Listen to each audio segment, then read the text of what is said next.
অনেক রকম কাজ করে আছে। যেমন শীতকালে আমি দেখছিলাম সোশ্যাল মিডিয়ার মাধ্যমে বস্ত্র বিতরণ করেছে, তারপর অসহায় মানুষের পাশে দাঁড়ায় আর কি। যেমন কোনো ধরুন আপনার গ্রামে কোনো দরিদ্র মানুষ আছে, আপনি যদি খবর দেন এরা সাথে সাথে মোটামুটি 1 মাসের রেশন পানি আপনাদের পৌঁছে দেয় এরা। কিন্তু এইসব জিনিসগুলো অতটা মিডিয়া ফিডিয়া হচ্ছে না, এরা যতটুকু করছে নিজেরাই করছে এবং খুব ভালো কাজ করছে এরা, বুঝতে পেরেছেন তো?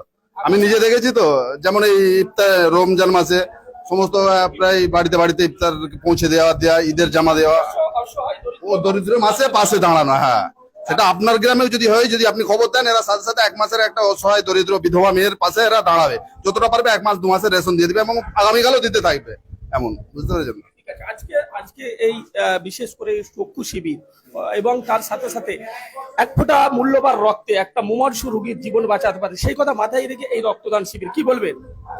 এরা যে শিবিরটা করছে খুবই, এবং আশেপাশে হসপিটালে গেলে বুঝতে পারবেন কিভাবে রক্তের প্রয়োজন হয় মানুষদের, কিন্তু পাচ্ছে না, এদিক ওদিক দৌড়ই।